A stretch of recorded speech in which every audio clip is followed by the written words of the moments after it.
Marami ring mga Katoliko na mislead, na naniwala na si Manalo ay isang anghel na lumilipad galing sa silangan. Pero kung tingnan natin, totoo bang anghel? Anong katangian sa anghel? May pakpak. Siya mayroon bang pakpak? Siya ang pinakaunang anghel na naglakad lang hanggang ngayon, hindi nakalipad. Samahan ninyo ako.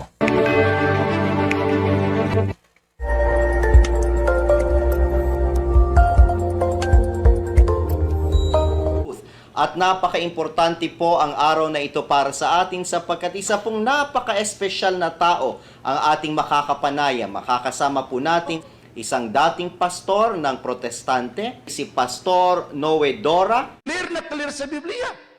Oh, di ipagalit-galit mo ang mukha mo. Sabi ni Father Brother Noe, ibig sabihin para ma-convert rin namin ang mga tao, sundin namin yung mga pastor magpasigaw-sigaw. So Father, wag. Kailangan ang aura mo, tatay. You are the father of the parish. Dahil pag sundin mo ang aming aura, pasigaw-sigaw, aura yun ni Judas Iscariote. Bakit? Aura yun ni Judas. So, wag mong sundin, Father. So, yun. Pangalawa, na tinanggihan namin na si Mama Mary ay hindi na virgin. Ang katwiran ko noon, katwiran ng mga pastor ganito, dahil bakit hindi tayo maniwala na virgin si Mama Mary? Dahil sila ay nagkatira sa isang tahanan si Jose. Ilang taon doon sa Nazaret. Anong masasabi ni Maria kung wala siyang gagawin? Walang gagawin si Jose sa kanya. Nakatulog lang. So hindi tayo papayag na virgin ang mahal na Birhen Maria. Dahil linagay ko ang aking sarili na ako si Jose. Hindi ko mapigilan ang aking sarili. Lalaki ako. Ganyan. Ngayon, isang pastor sa Paranaque sinunod, last month, tayo siya. Na-dialogue kami. Wala lang debate, dialogue lang. Sabi niya, ang katwiran ko na, ang argument ko na ang ginamit niya. Dahil linagay ko ang aking sarili na ako si Jose. Hindi ko mapigilan ang aking sarili. Hindi ako maniwala na Birhen si Maria. Sagot! Sabi ko, yun ang dahilan, hindi kayo ginawang Jose. Dahil sa mukha pula pa lang, hindi kayo pang Jose.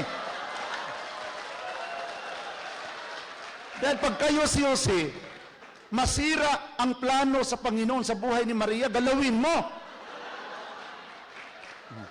Bakit ako isang pastor na kumbinsi na Birhen si Maria? Virgin, dahil Joseph, according to the Bible, was properly informed that the womb of Mama Mary is used for a holy purpose. According to Matthew chapter 1 verse 18 to 22, and the angel of God informed Joseph that what she conceived is from the Holy Spirit, in order that the prophecy of the scripture might be fulfilled, that a virgin in Isaiah chapter 7 verse 14 will conceive and bear his son, and shall name him Emmanuel, which means God is with us.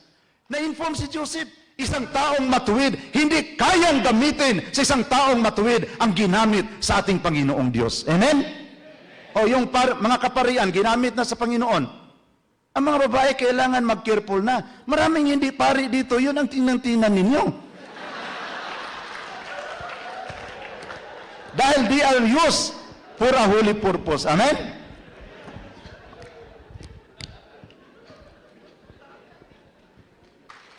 Of course naman, as a pastor, wala ring plano. Dahil walang ibang sinisira. Ngunit, isang panahon nagulat ako na sa aking pag-akay ng mga Katoliko, marami ring mamislead. Dahil ito ang nangyari ngayon sa Pilipinas Paano? Kailan kaming mga pastor papasok? Tandaan niyo ito ha? Pag mag-awayan na ang mga officer sa kapilya, pasok kami. Fertile ground yun. Fertile ground. Pag mag-awayan na ang mga parokyano at saka ang parish priest, padala kami kaagad ng church planting. Tatayo kami kaagad ng simbahan dahil na-discourage ang mga common Catholic, ang mga weak Catholic na tiningnan ang mga leaders sa parokya, nag-awayan ang mga kaparian at ang mga officers, ang Parish Pastoral Council. That is a fertile ground of another faith. That's why ngayon, being warriors of our Lord Jesus Christ, we let us be careful of our movement. Baka ito magiging panahon, opportunity, para papasok ang mga bulaang propeta at tangayin ang mga tupang binili sa dugo ng ating Panginoong Hesukristo. Amen? Kung ako sa aking sarili, no, tulad naming mga pastor, may born again, baptist, mga evangelical, magbangayan rin kami. Magbangayan rin kami. Sabi ko, pastor, wag na lang tayo magbangayan. Mas mabuti pa, uwi kayo doon at saka pag-akay ng maraming pastor tulad sa iyo. Kaysa i-compare natin ang masteral mo sa Greek and Hebrew. And then, hanggang ngayon, ilan ng taon, 2 pa lang ang naakay mo. Ang importante ngayon, sinong naakay natin sa Panginoon. Amen? Palakpakan natin ang Panginoon. Okay. Ngayon, mayroon pa kaming paano namin tinitira si Mama Mary? O tingnan nyo, sabi nila na inangkin ni Jesus si Maria na kanyang nanay. Actually, hindi. Tingnan mo sa Matthew chapter 12 verse 46 to 50. Memorize namin yun lahat. Yung mga verses na parang panira sa Katoliko, memorize namin lahat. Yung pabor sa Katoliko, hindi namin sinali pag memorize.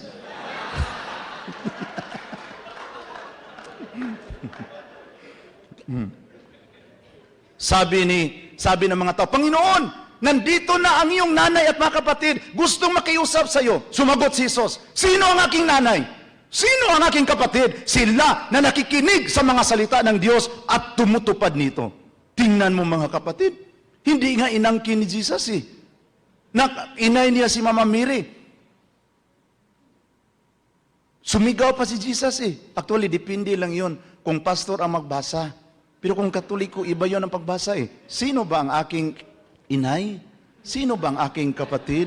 Sila na nakikinig at tumutupad sa salita ng ating Panginoong Diyos. Amen? Pero kung born again yun at sa Iglesia ni Cristo, sino ang aking inay? Sino ang aking kapatid? Pero kung Katoliko yun, sino ang aking inay? Tulad ng isang tatay na si Pilimon nagpaaral sa kaniyang anak. Ngayon, malapit ng exam, nagpadala ng sulat si Tatay Pilimon, tay. Sinulat. Ngayon, wala nang eyeglass, hindi makabasa si Tatay Pilimon dahil, walang eyeglass, pinabasa niya sa isang tambay. Ginanon pagbasa, Dear Tatay Pilimon, padalhin mo ako ng pira dahil hindi ako maka-exam kung walang pambayad sa tuition. Anak mo, Renato. Sabi ni Pilimon, dahil lang nakapag-aral ng kolehiyo, sigaw-sigaw na. Nalungkot si Tatay Pilimon. Doon sa ilalim ng kahoy. Bigla na lang dumaan ang katikista. Sabi ng katikista, Tay, bakit malungkot kayo dyan? Sabi niya, itong anak ko, nakapag-aral lang ng kolehiyo. Grabe, sakit magsalita. Tay, ako daw magbasa sa sulat niya. Sabi niya, sige, ikaw Dear Tatay Pilimon, Tay, padalhan mo na ako ng pira dahil pag hindi kayo magpadala, Tay, hindi ako maka-exam next week. Anak mo, Renato, sabi ni Tatay Pilimon, yun ang mabait na anak.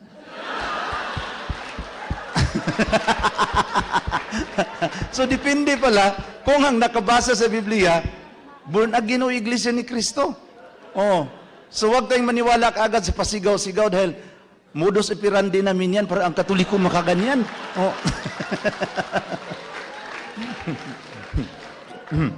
Ngayon, yung nakita ko ang mga paratang namin sa kay Mama Mary, na ang aming argument, bakit tadaan pa kay Maria? Diretso na sa Diyos. Diretso na kay Kristo dahil John 14:6, I am the way, the truth, and the life. Yun ang argument namin. Pero pumasok sa aking isip, mga kapatid, bakit si Jesus hindi nagdiretso pagpunta sa sanlibutan? Dumaan muna sa sinapupunan ng ating mahal na Birhen Maria. There is a significant. Kung ang Panginoon ay dumaan sa sinapupunan ni Mama Mary, kung dumaan muna siya sa kay Mama Mary bago magpunta sa atin, makatuwiran, nadadaan muna tayo sa nanay ng ating tagapagligtas bago tayo lalapit sa ating tagapagligtas, ang ating Panginoon Kristo. Doon ko nakarealize, parang hindi maganda itong sa amin. Memorize namin ang mga verses sa Biblia, ngunit nagdevelop kami ng galit kay Mama Mary. Sana yung na-realize ko noon mga kapatid sa pastor na dumami na ang kaalaman namin sa Biblia, mas lumalim ang pagrespeto sa babaeng nagmamahal at nag-aaruga ng ating Panginoon. Ngunit mas lalong araw-araw kaming nag-Bible study, mas lalong lumalim ang aming galit laban sa inay ng ating Panginoong Jesucristo. Kinukumpara ko, kung ito ang mga Katoliko, ito ang mga hindi Katoliko, mga born again, magsabi, ang Katoliko, 30% lang ang kaalaman sa Biblia. Ito mga born again, 95%. Ngunit, inaway nila at binastos ang aking nanay. Sinong pipiliin ko? Itong kunti lang ang nalaman, ngunit rinirespeto ang aking nanay, o itong maraming nalaman, bastos, binastos ang aking nanay? Ang pipiliin ko ang Katoliko, sila ang paunahin ko pagpasok sa langit dahil rinirespeto nila ang aking nanay at ginagalang ang babaeng nagmamahal at nag-aaruga sa akin. Doon ako nakarealize as a pastor. Ngunit I keep it in my heart because my tatay is also a debater. Pero alam niyo noon, makipagdebate kami pero makahiring kaming Catholic Faith Defender, hindi na kami magpunta. Then mag-usap-usap lang kami, wala na tayong makuha niyan. Catholic Faith Defender na yan. Wasting money and time yun. Pabayaan na yan. Dito tayo sa mga bata na Katoliko. Dahil ang mga bata na Katoliko, kunti pa ang nalaman, madali pang makonvert. Pero itong mga Catholic Faith Defender, isang buwan, marami na nalaman, hindi pa makonvert, naubos ang oras sa kapira mo, pabayaan mo na yun sila dyan. Dito tayo sa mga estudyante. That's why estudyante ang focus namin. Ngunit mga kapatid, nakita ko na ang role ni Mama Mary, the Mother of God, bakit Diyos? Doon ko nakarealize. Yung tinanong ako ni Father Domingo topic sa Pardo, paano mo yan naiintindihan? Na siya ay nanay ng Diyos dahil ang lumabas sa kanyang sinapupunan Diyos. Ang pinanganak niya Diyos, Emmanuel. Kung ang lumabas sa kanyang sinapupunan, nagiging kapitan, inay siya ng kapitan. Ang lumabas ng kanyang sinapupunan, Diyos, inay ng Diyos. Amen? Now, yung nakita ko yan, sa aking pagmuni-muni, nakita ko ay discovered in the Bible, biblically speaking, na Mama Mary has participated in the plan of salvation. Sa amin, wala. Si Mama Mary, walang kwenta, walang halaga. Yung tiningnan ko ang nakasulat sa Biblia, na he was informed, and the angel Gabriel in Luke chapter 1 verse 26 greeted Mama Mary, "Hail favored one, the Lord is with you." And Mary was greatly troubled at what was heard and pondered what sort of greetings this might be. But the angel said to him, "Do not be afraid, Mary, for you have found favor with God. Behold, you will conceive and bear a son, and he shall be named Jesus, and the Lord God will give him the throne of David his father, and his kingdom there will be no end." Doon ko nakita na si Mama Mary pala ay ang kaniyang role napakalaki sa Biblia. Pero kaming mga pastor, we skip always Luke chapter 1.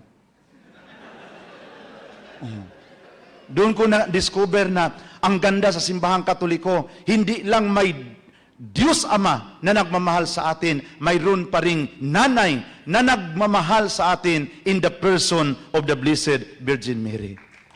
Kami walang nanay. Hinahanap pa namin ang nanay namin. Tinitiwalag na namin ang ibang nanay. Tinitiwalag na. Hinahanap pa namin ang aming nanay. Hanggang ngayon, hindi pa namin nakita.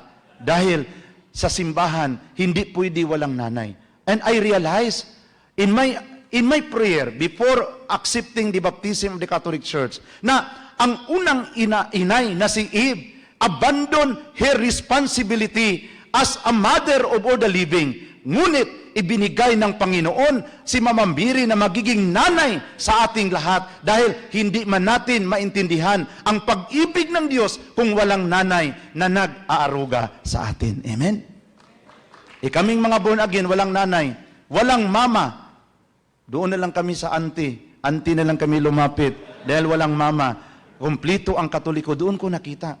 So, yung pagtingin ko sa encounter ni Elizabeth at sa kanyang Mama Mary, yung sabi ng Biblia, "And when Elizabeth heard Mama Mary's greetings, the infant in her womb leaped for joy, and Elizabeth was filled with the Holy Spirit." Elizabeth shouted, "Blessed you you among women, and blessed is the fruit of thy womb. Why is it allowed to me that the mother of my Lord will visit me? Because when I hear the sound of your greetings, the infant in my womb leap for joy. Blessed are you, Mary, who believed that what was spoken to you by the Lord would be fulfilled. And Mama Mary answered, my soul glorifies the Lord, and my spirit rejoices in God my Savior, for He has mindful of me, the humble state of His servant. Behold, from now on, all generation will call me blessed. Kami mga protestante, mga born again, hindi kami tumawag na blessed si Mama Mary. Kami lang ang generation na tumanggi tatawag.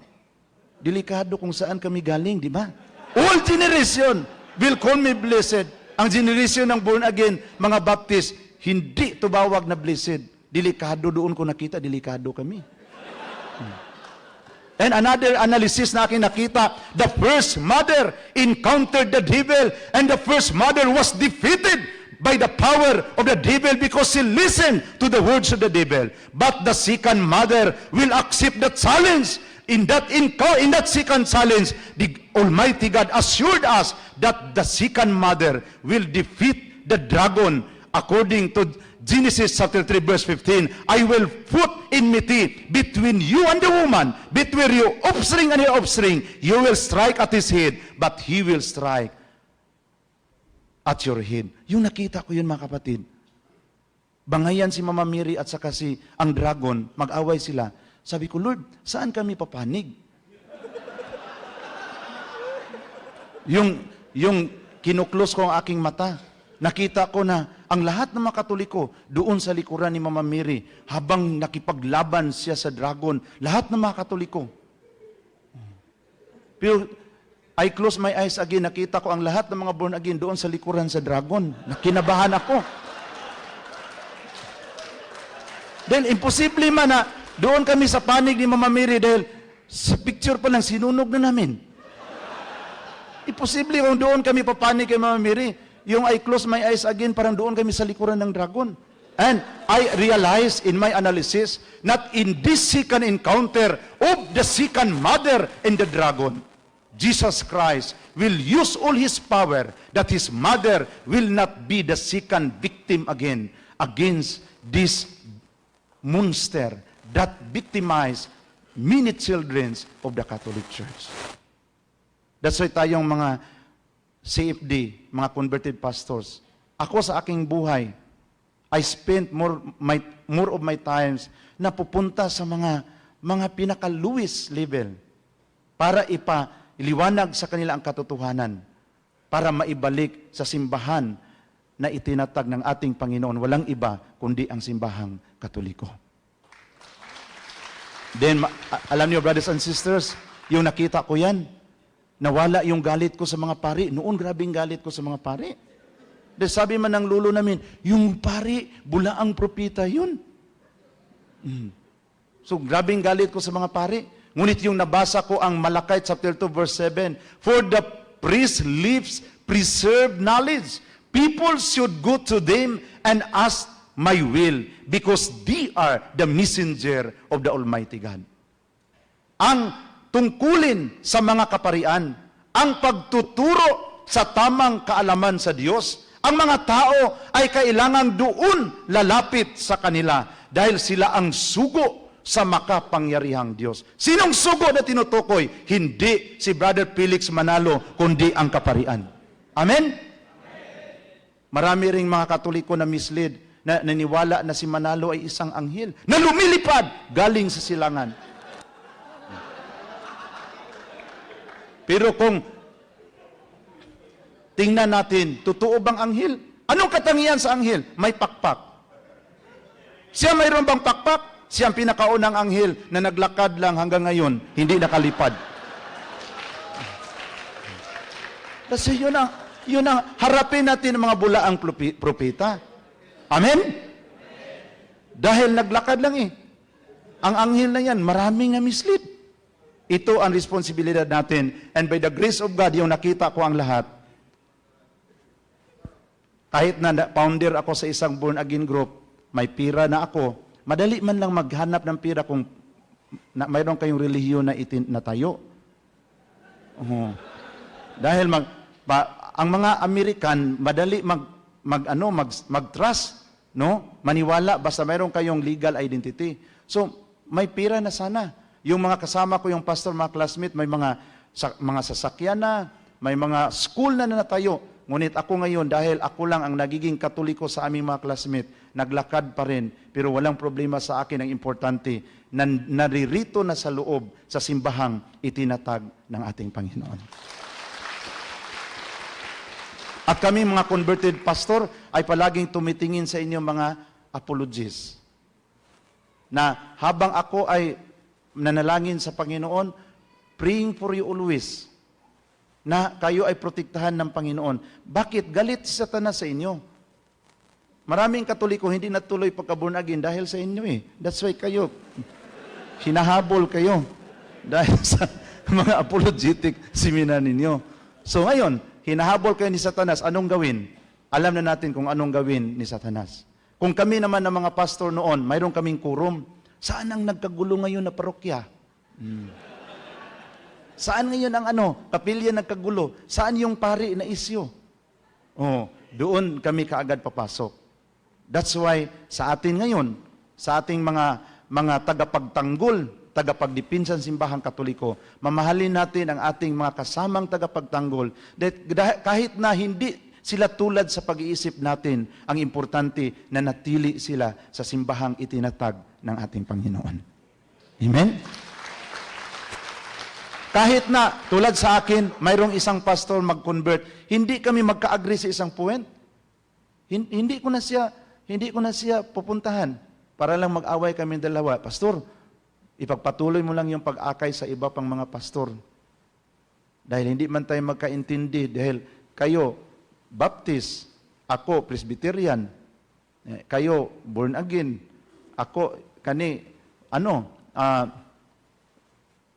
evangelical, iba-iba ang mga background. Ang importante, dito tayo na natili sa simbahang itinatag ng ating Panginoon. Amen? Ipanalangin natin. Sabi nga ni Jose, yung umuwi na ang kanyang mga kapatid sa Kanaan, yung uwi na sila, yung biglang sinabi ni Joseph, ako si Joseph! So, nag-blim-blim na sila. Kayo nga bininta natin sa Egypt. Pero sabi ni Joseph, do not be afraid. Do not blame yourself. You have plotted evil against me, but God turned it into good in order to save many people's life. Kahit na nagplano kayo ng hindi maganda sa akin, do not blame yourself. Huwag niyong sisihin ang inyong mga sarili. Kahit na nagawa ninyo ito sa akin, dahil itong mga masamang pangyayari ay the Lord is turning it into good in order to save many people's life. Maraming mga problema. As apologists, kahit na ako ngayon, na yung pinanindigan ko na i-register sa SEC ang Association of Converted Pastors, maraming mga humaharang. Kahit na mga classmate kong pastor noon, wag! Pag lang kayo dyan. Pero nakita ko mas maganda. Para kung mayroon mang mga biyaya, mailagay sa account number in the name of the association, hindi sa aking pangalan. Dahil marami nang nagdududa na yumaman na si Brother Nui, pasakay-sakay na palagi ng eroplano. So kailangan mayroong proper organisasyon, doon malagay ang pira. Para kung marilis man, mayroong kagamitan, mayroong nakarecord sa withdrawal. Hindi ako palaging maturo. So ginawa ko yan. Dahil alam niyo mga kapatid, yung nakita ko ang katotohanan, I made my decision to be baptized in the Catholic Church by the grace of God.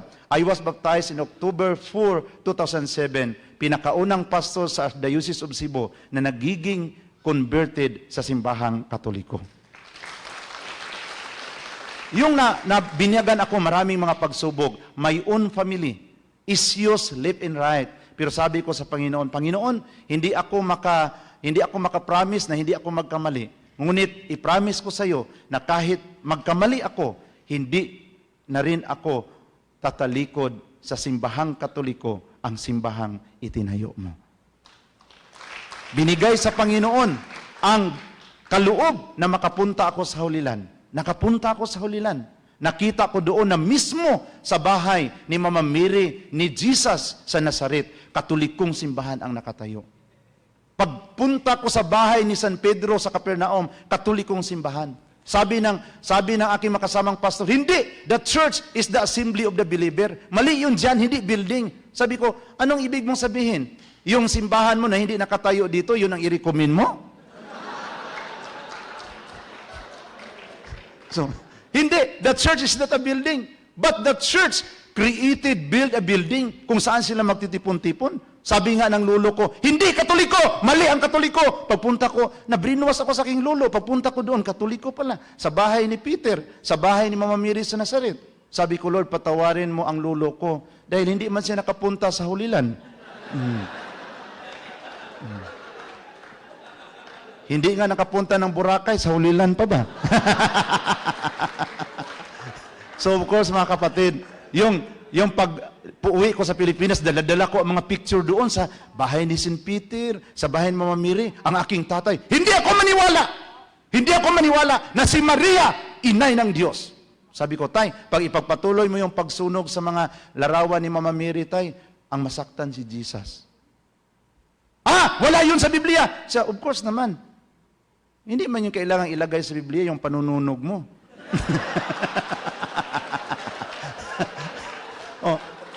Basahin mo sa Biblia. Ganyan ang tatay ko. Basahin mo kung mabasa ba na dinala ni Jesus si Maria sa langit. Wala kang mababasa sa Biblia, Noe. Nagkamali ka. Kahit isang verse, walang mababasa na dinala ni Jesus ang kanyang nanay sa langit. Sabi ko, sa Luke 23 verse 43, dinala ni Jesus ang magnanakaw sa langit. Sabi ng magnanakaw, Panginoon, alalahanin mo ako sa iyong kaharian, sabi ni Jesus, ngayon, dadalhin ko kayo sa aking kaharian. Kung dinala ang magnanakaw, insulto yan, iniwan ang nanay, ang magnanakaw ang dinala.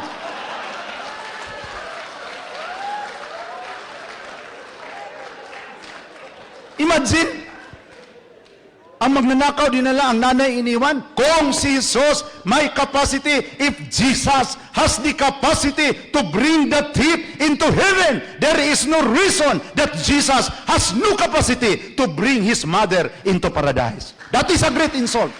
Hindi na kailangan basahin pa sa Biblia pa. Sabi, na ganyan aking papa. Ang nanay mo mag-collapse. Dalhin mo sa ospital, hindi. O born again ka na. Magsabi na, wag mo na. Basahin mo na natin sa Biblia kung dalhin ba natin si mama sa Biblia. Na. Sorry, Gidma, dahil wala sa Biblia, oh.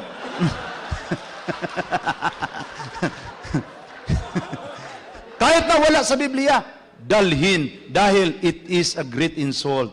According to the Gregory of Tours 8 Book of Miracles, sabi ng tradisyon na Mama Mary, when she was in the old age, they put him here in a place, and the apostle expected that Jesus will come according to the tradition, and behold, Jesus comes and stood by their side, and after Jesus received the body of his mother, he commanded his angels to bring his mother into paradise.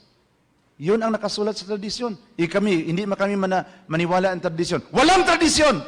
Hindi tayo maniwala ang tradisyon. Pero maniwala kami na, pagsabi, di ba nandyan sa Biblia, sa 1 Corinthians chapter 12 verse 2, na you follow the tradition. Sa amin doong Bible, sinalihan namin teaching. Matalino man kaming mga pastor. Linagyan namin teaching para hindi mabasa ang tradisyon. But halatang-halata naman, kahit na isipin natin, based on our conscience, hindi papayag si Jesus na ang babaeng nagmamahal sa kanya ay maiwan sa mundong ito kung saan siya dadalhin niya. Dahil sabi nga niya sa John 14 verse 1 to 3, do not let your heart be troubled. Believe in God and believe also in me, because in my Father's house are many mansions. If it is not true, I will not tell you that I will go there to prepare a place for you. And when I go and prepare a place for you, I will come again and receive you unto myself, so that where I am, there you may be also. Ibig sabihin, kung may plano si Jesus na dalhin tayo sa langit, mas lalong may plano siya sa kaniyang nanay. Amen? Sinuswerte kami mga born again, mag-una pa kami kay Mama Mary sa langit. Di ba? Pero sino mag-una doon? Yung nagmamahal at nag-alaga sa ating Panginoon. By the grace of God, my mother and father and sisters decided to become Catholic. Walang hintuang diskusyon for almost 2 years. Dahil ako, it is my attitude na hindi ako nangangaway, pero hindi din talaga ako magpatalo sa harapan ng mga pastor. That's why sa ngayon, by the grace of God, nabuo ang asosasyon ng converted pastors para kung kunin man ako sa Panginoon, mayroong kahalili kaagad at mayroong identity ang mga converted pastors sa buong Pilipinas. Of course, maraming sakit sa ulo. May mga pastor na nakukonvert na ang kanilang attitude, pangliligaw lang, pangliligaw sa mga katikista, ganyan. So, may sabi ng isang pari sa Bukidnon, "Brother, i-pull out mo ang tao mo dito. Ang sekretary na lang ang hindi linilagawan dito." Of course, part yun sa ating maturity, purification, sa paglingkod natin sa simbahang Katoliko. So sa oras na ito ang aking hingiin sa inyo, mga apologies, bilang isang pastor na naging Katoliko. Ako man ang nakaalam kung kailan kami papasok pag mag-away-away na. So tayo, let's be careful pag uwi natin sa ating mga chapter na hindi tayo kaagad mag-react kung mayroong mga problema sa mga kasama natin. Dahil gamitin namin yung mga pastor. Noon itong mukha ko napakahudas, ngayon hindi na hudas, pareho na sa Panginoon. Amen? Dahil sabi ng isang "Hudas ka nuwi! Nagkatoliko ka, pastor ka sana." Sabi ko, okay lang dahil itong pagkahudas namin, itong pagkahudas ko may pag-asa. Dahil araw-araw akong kumakain sa katawan ng Panginoon, mawas out lang ito. Pero yung pagkahudas mo, wala ng pag-asa dahil wala kayong Eucharistia eh. So ito ngayon mga kapatid, na hawakan natin ang tungkulin na ibinigay natin sa Panginoon. Hawakan natin hanggang sa ating kamatayan. Amen? So sa oras na ito mga kapatid, gusto ko lang sa ating pagtapos, hindi ko man masabi lahat ang reason of my conversion. Ngunit mayroon rin akong talk after now. After this talk, I will proceed to another venue. But I'll be praying for you na sa pag-uwi ninyo sa inyong mga tahanan, dala-dala ninyo ang pag-ibig at pagmamahal ng Diyos. Na kaya nating mahalin itong mga brothers na nagbibigay ng bigat sa ating puso. Kaya natin silang mahalin. Dahil sa totoo lang, kung iiwan nila ang Katoliko, tayo man ang masaktan. That's why sa mga pastor na nakapasok na sa Katoliko, binigay ko ang lahat na pasensya. Ang importante na natili sa simbahang Katoliko. Amen?